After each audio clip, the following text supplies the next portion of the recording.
বলো তুমি happy new year লিখলে কেন? এখান থেকে কান ধরে তোবা করে উঠবে, জিন্দিগি তার কোনদিন এই শব্দ কাউকে বলবো না।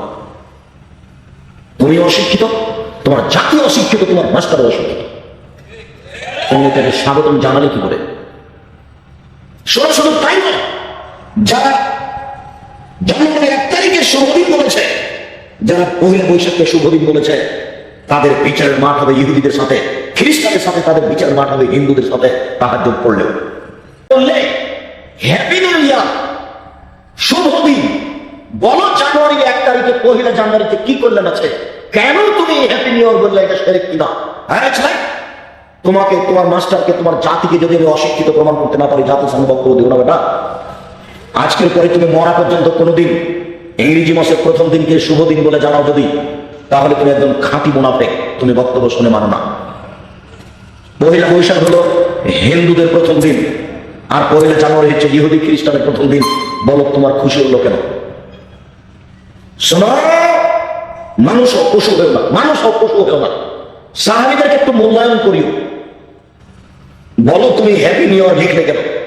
এখান থেকে কান ধরে তোবা করে উঠবে, জিন্দিগি তার কোনোদিন এই শব্দ কাউকে বলবো না।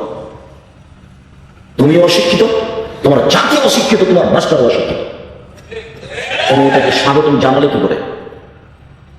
শুধু শুধু তাই নয়, যারা জানুয়ারির 1 তারিখে শুভদিন বলেছে, যারা পহেলা বৈশাখকে শুভদিন বলেছে, তাদের বিচারের মাঠ হবে ইহুদিদের সাথে, খ্রিস্টানের সাথে তাদের বিচারের মাঠ হবে হিন্দুদের সাথে। তাহাজ্জুদ পড়লেও রাসূল সাল্লাল্লাহু আলাইহি ওয়াসাল্লাম বলেন, মান তাশাব্বাহা বিকওমিন ফাহুয়া মিনহুম। যারা যাদের সাদৃশ্য অবলম্বন করে, যারা যাদেরকে ভালোবাসে, যারা যাদের নিয়ম নীতি কৃষ্টি কালচারকে ভালোবাসে, বিচারের মাঠে তারা তাদের সাথে থাকবে। বলো তুমি বিচারের মাঠে কার সাথে থাকবে? আমি যদি বুঝাতে না পারি আমি আবার বলি, আল্লাহ নবী বলছেন, মান তাশাব্বাহা বিকওমিন ফাহুয়া মিনহুম।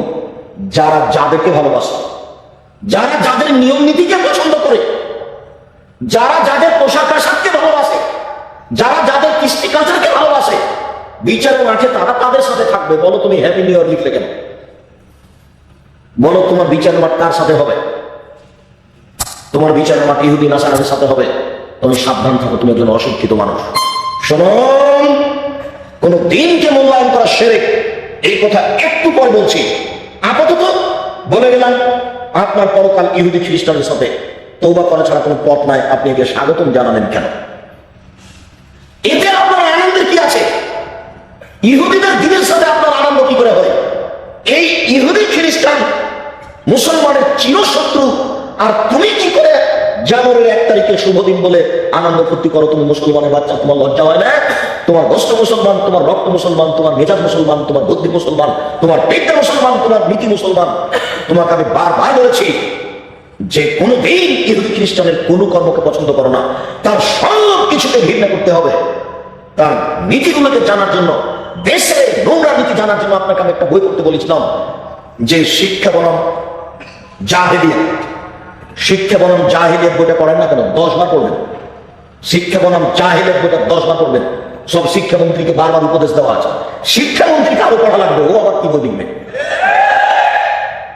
ওই তো নিজেই কিছু বোঝে না ধর্মকর্ম কাকে বলে। যেমন তুমি আমার মোবাইলে লিখেছো হ্যাপি নিউ ইয়ার, তুমি আমার মোবাইলে দিয়েছো, তোমার কি সাহস? তুমি আমাকেও দাও এই আমার মোবাইলে যে হ্যাপি নিউ ইয়ার।